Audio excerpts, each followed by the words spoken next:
Quedan exactamente 10 días para la segunda vuelta de las elecciones brasileñas. El candidato a la presidencia, Lula da Silva, ha tenido una reunión con evangélicos en un hotel de Sao Paulo. En la carta que les leyó, criticó el uso electoral de la fe.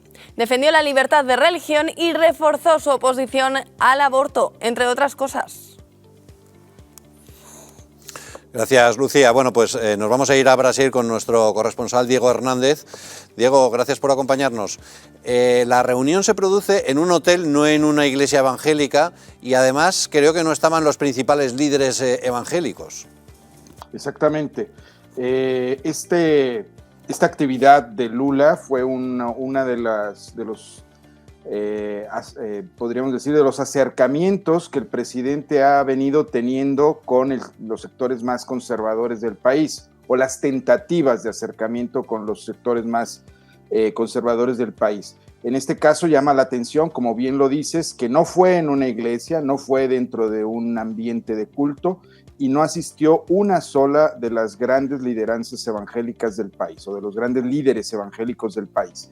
La reunión tuvo aproximadamente unas 200 personas, la mayoría de ellos jóvenes y militantes ya de larga data del Partido de los Trabajadores. Entonces podríamos hasta cierto punto decir que fue una reunión fake. Exacto, exacto. Y bueno, y además llama la atención ya el exceso verbal por parte de Lula da Silva, porque incluso llegó a decir, creo, en esa reunión que eso de los baños trans o de los baños mixtos es una obra del diablo. Hombre, cuando ellos han estado defendiendo el adoctrinamiento de género en las escuelas desde hace muchos años. Exactamente. Todos los gobiernos del Partido de los Trabajadores, desde el suyo inicial, tuvieron un documento, un programa que era el Programa de Derechos Humanos, Programa Nacional de Derechos Humanos. En todas las versiones de este Programa Nacional de Derechos Humanos se propugnaba la identidad de género y una serie de medidas, entre ellas, por ejemplo, la de uso de espacios públicos de forma igualitaria. Esto incluiría baños, evidentemente, para personas transgénero. Hoy, con esta reunión, Lula de alguna forma abdica verbalmente de todo lo que el Partido de los Trabajadores ha hecho durante décadas en Brasil. Claro que esto es una mentira, es una posición fake, pero revela de alguna forma, Luis, lo que ya hemos venido diciendo en algunos encuentros nuestros, al hablar sobre la importancia que está teniendo la agenda de valores, la pauta de valores en esta elección brasileña. Muy interesante que Lula hace algunos días trató de vestirse como el más pro vida de los candidatos, ahora se trata de presentarse como el más familiar de los candidatos, incluso como el más religioso de los candidatos, cuando es exactamente todo lo contrario. Y además Lula renuncia a asistir a cualquier otro debate. En definitiva, da la sensación de que está muy nervioso. Sí, hay otro elemento que evidencia el nerviosismo tanto del Partido de los Trabajadores como del sistema o de los agentes del sistema político en Brasil, que es la cargada abierta, radical, que el Tribunal Electoral ha tenido, sobre todo en la última semana.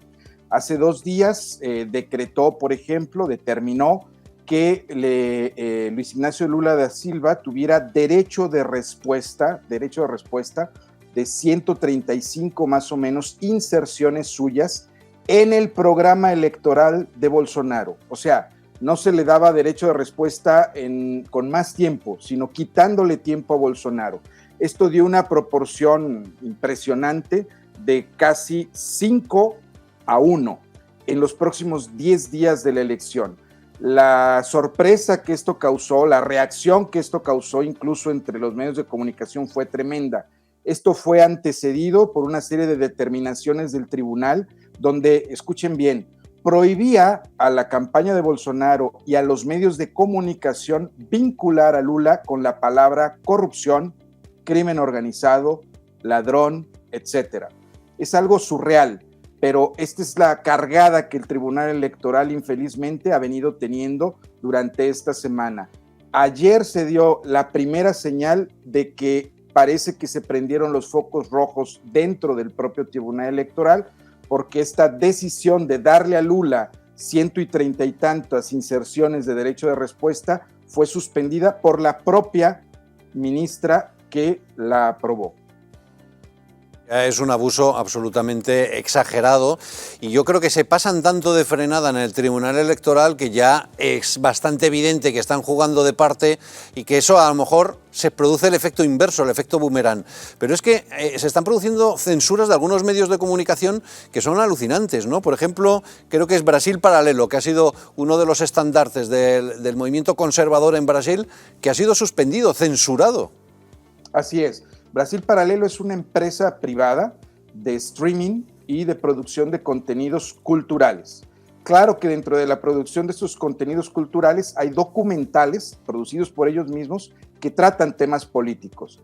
Esta empresa, que se financia sin recursos públicos, ha sido impedida de poder monetizarse en YouTube de aquí hasta la elección.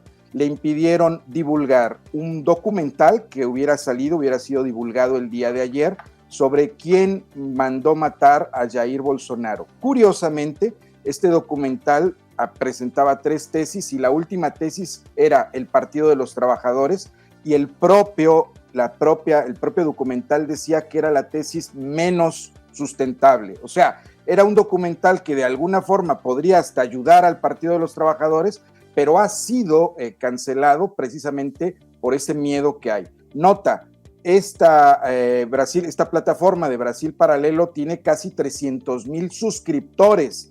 Entonces estamos hablando de un ambiente cerrado, no de un ambiente público. Este ambiente cerrado, esta plataforma, fue censurada por el Tribunal Electoral. Diego, una última cosa. Además hay 47 influenciadores o influencers, como se dice ahora, conservadores, que están siendo perseguidos por la justicia. Hay un acoso absolutamente espectacular por parte de la justicia brasileña al partido de Bolsonaro y también a los líderes conservadores.